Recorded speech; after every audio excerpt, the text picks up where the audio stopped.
الحمد للہ رب العالمین والصلاة والسلام علی خاتم النبیین وعلی آلہ وصحابہ اجمعین اما بعد فاعوذ باللہ من الشیطان الرجیم بسم اللہ الرحمن الرحیم۔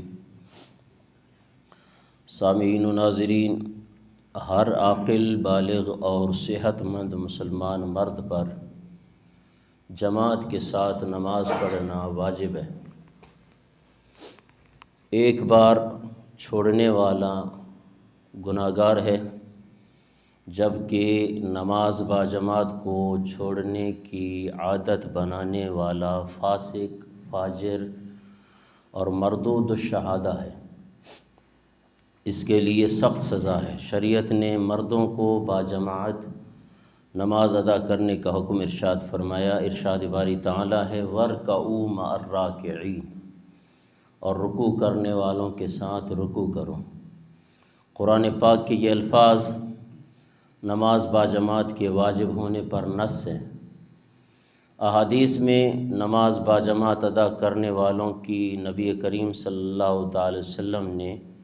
نہ ادا کرنے والوں کی حضور صلی اللہ علیہ وسلم نے مذمت کی ہے، اور ان کے لیے سخت وعیدیں حضور صلی اللہ علیہ وسلم نے بیان کی ہیں۔ یہ وعیدیں بھی اس طرف اشارہ کرتی ہیں کہ نماز با جماعت پڑھنا یہ واجب ہے۔ نبی کریم صلی اللہ تعالی وسلم کی حدیث مبارکہ ہے، آپ صلی اللہ تعالی وسلم نے ارشاد فرمایا والذی نفسی بیدہ لقد ہممت ان آمر بحطب لیحطب ثم آمر بالصلاة فیؤذن لها ثم آمر رجلا فیؤم الناس ثم اخالف الى رجال فاحرق علیہم بیوتہم والذی نفسی بیدہ لو یعلم احدہم انہ یجد عرقا سمینا او مرمعتین حسنتین لشہد العشاء۔ نبی کریم صلی اللہ تعالی وسلم نے ارشاد فرمایا کہ میں نے ارادہ کیا کہ نماز کے لیے اذان کہی جائے، پھر میں کسی آدمی کو حکم دوں کہ وہ نماز پڑھائے، اور میں اپنے ساتھ چند لوگوں کو لے جا کر جن کے پاس لکڑیوں کا گٹھا ہو، تو حضور صلی اللہ علیہ وسلم نے فرمایا نماز میں نہ آنے والے لوگوں کے لیے میرا دل کرتا ہے کہ میں ان کے گھروں کو جلا دوں۔ اس ذات کی قسم ہے، یہ کون کہہ رہے ہیں؟ حضور صلی اللہ علیہ وسلم۔ اس ذات کی قسم ہے کہ جس کی دست قدرت میں میری جان ہے، اگر جماعت میں شریک نہ ہونے والے لوگ اتنی بات جان لیں کہ انہیں اچھے قسم کے گوشت والی ہڈی مل جائے گی یا دو عمدہ کھر ہی مل جائیں گے، تو یہ عشاء کی جماعت کے لیے مسجد میں ضرور آئیں۔ تو جو لوگ نماز با جماعت کے لیے مسجد میں نہیں جاتے، نبی کریم صلی اللہ تعالی علیہ وسلم کا ان کے گھروں کو جلانے کا ارادہ یہ ظاہر کرنا اس بات کی واضح بیان ہے کہ نماز با جماعت واجب ہے، اور اس لیے حاضری ضروری ہے۔ اس حدیث کے پیش نظر بعض علماء نے تو نماز با جماعت کو فرض قرار دیا ہے۔ اور سامعین ناظرین، ایک اور حدیث پاک آپ کے سامنے پیش کرتا ہوں، جس میں ایک نابینا شخص نبی کریم صلی اللہ تعالی وسلم کی بارگاہ میں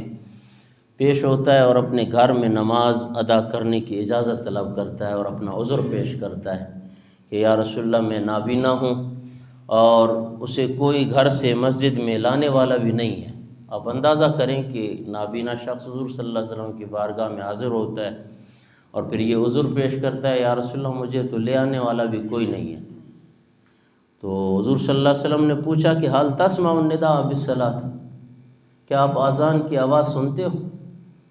تو اس نے جواب دیا نعم، جی ہاں یا رسول اللہ، مجھ تک اذان کی آواز آتی ہے۔ حضور صلی اللہ علیہ وسلم نے ارشاد فرمایا فاجب،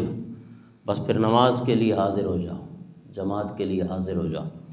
تو یہ حدیث بھی اس بات کی دلیل ہے کہ نماز با جماعت واجب ہے۔ اگر نابینا شخص کو نماز با جماعت کے لیے حاضر ہونے سے رخصت نہیں ہے، تو بیناؤں کو کیسے اجازت مل گئی کہ گھر میں نماز پڑھ لیں اور مسجد میں نہ آئیں؟ حضرت ابو ہریرہ رضی اللہ تعالی عنہ کی یہ جو درج ذیل حدیث ہے، اس بات کی دلیل ہے کہ نماز با جماعت واجب ہے۔ وہ حدیث یہ ہے کہ ابو شعثہ رضی اللہ تعالیٰ عنہ روایت کرتے ہیں کہ ہم حضرت ابو ہریرہ رضی اللہ تعالیٰ عنہ کے ساتھ مسجد میں بیٹھے ہوئے تھے، تو مؤذن نے اذان دی، تو ایک شخص اٹھا اور جانے لگا۔ حضرت ابو ہریرہ رضی اللہ تعالیٰ عنہ اس کو دیکھتے رہے یہاں تک کہ وہ شخص باہر چلا گیا۔ تب حضرت ابو ہریرہ رضی اللہ تعالیٰ عنہ نے اس کے جانے کے بعد کہا کہ اما ھذا فقد عصى ابا القاسم، اس شخص نے تو حضور صلی اللہ علیہ وسلم کی نافرمانی کر دی۔ تو صحابہ کرام رضوان اللہ تعالیٰ علیہ مجمعین نماز با جماعت کا کتنا اہتمام کرتے تھے، اور جماعت چھوڑنے والے کے بارے میں ان کا کیا نظریہ تھا، اس حدیث پاک میں دیکھیں جو ابھی بیان ہو رہی ہے کہ حضرت عبداللہ ابن مسعود رضی اللہ تعالیٰ عنہ آپ بیان کرتے ہیں کہ لقد رأيتنا وما يتخلف عن الصلاة الا منافق علم نفاقه او مريض ان كان مريض ليمشي بين رجلين حتى يأتي الصلاة، ہمارے خیال میں کھلے منافق اور مریض کے علاوہ کوئی شخص جماعت کو نہیں چھوڑتا تھا۔ یہ صحابہ کا طریقہ کار، صحابہ جانتے تھے کہ جو ہے نا اگر کوئی مریض ہو تو ٹھیک ہے، وہ اگر نماز میں جماعت کے ساتھ جو ہے نا وہ شامل نہیں ہو سکا، اور باقی کون شخص چھوڑتا تھا نماز باجماعت؟ منافق۔ صحابوں سے منافق کہتے تھے کہ اس سے بڑا کوئی منافق نہیں ہے۔ نبی کریم صلی اللہ علیہ وسلم کے زمانے میں تو مریض بھی جو ہے نا وہ دو شخصوں کو لے کر کندھے کے سہارے پر باجماعت حاضر ہو جاتے تھے۔ خود حضور صلی اللہ تعالی وسلم کا اپنا بھی عمل یہی رہا کہ آخری لمحے میں جب حضور صلی اللہ تعالی علیہ وسلم بیمار رہے تو دو صحابہ کرام آپ کو جو ہے نا لے کر آتے مسجد نبوی میں، اور آپ جماعت میں جو ہے نا حاضر ہو جاتے تھے۔ تو اس حدیث پاک میں نماز با جماعت کو چھوڑنے والے کو منافق کہا گیا ہے، اور کسی مستحب کو چھوڑنے کی وجہ سے کسی کو منافق نہیں کہا جا سکتا کہ کوئی شخص مستحب چھوڑ دے آپ اس کو منافق کہیں، لیکن جو جماعت کے ساتھ نماز نہ پڑھے آپ اس کو منافق کہہ سکتے ہیں، کہ صحابہ خود کہتے تھے۔ تو مدرجہ بالا آیہ کریمہ اور احادیث سے ثابت ہو گیا کہ نماز با جماعت واجب ہے، لہٰذا اسے ہلکا سمجھ کے چھوڑنا بہت بڑی غلطی ہے، اور بعض لوگ نماز با جماعت کو ضروری نہیں سمجھتے، اور اس کے لیے یہ دلیل پیش کرتے ہیں کہ نبی کریم صلی اللہ تعالی علیہ وسلم کی وہ حدیث بیان کرتے ہیں کہ وَجُعِلَتْ الْأَرْضُ مَسْجِدًا وَطُهُورًا، یہ دلیل دیتے ہیں کہ پوری زمین کو حضور صلی اللہ علیہ وسلم نے فرمایا میرے لیے مسجد بنا دیا گیا، تو بس ہم جماعت میں شامل ہو نہ ہو گھر میں بھی پڑھ لیتے ہیں، کیونکہ وہ بھی حضور صلی اللہ علیہ وسلم نے فرمایا کہ وہ مسجد ہے، گھروں میں پڑھ لو، بازار میں پڑھ لو، جہاں آئے پڑھ لو۔ تو یہ حدیث کا یہ مطلب نہیں ہے کہ حضور صلی اللہ علیہ وسلم نے جو فرمایا کہ وَجُعِلَتْ لِيَ الْأَرْضُ مَسْجِدًا وَطُهُورًا، کہ پوری روئے زمین کو میرے لیے مسجد بنا دیا گیا، تو بس جہاں چاہے نماز پڑھ لو، مطلب ہے بس جماعت میں تم لوگ حاضر نہیں ہو جاؤ۔ تو کہتے ہیں یہ حدیث اس بات پر دلالت کرتی ہے کہ گھر میں، دکان پر اور کہیں بھی نماز پڑھی جا سکتی ہے، یہ جو دلیل دیتے ہیں، لیکن ان کی یہ سوچ غلط ہے۔ یہ حدیث پاک امت مسلمہ کے سابقہ امتوں پر فضیلت کے حوالے سے ہے۔ پہلی امتیں صرف کلیساؤں اور عبادت خانوں میں عبادت کر سکتی تھی، وہ اس کے علاوہ ان کی کہیں پہ عبادت ہوتی بھی نہیں تھی، جائز بھی نہیں تھی۔ وہ کلیساؤں میں یا پھر عبادت خانوں میں آ کر عبادت کرتے تھے، جبکہ امت مسلمہ کو یہ اعزاز حاصل ہے کہ جب نماز کا وقت ہو جائے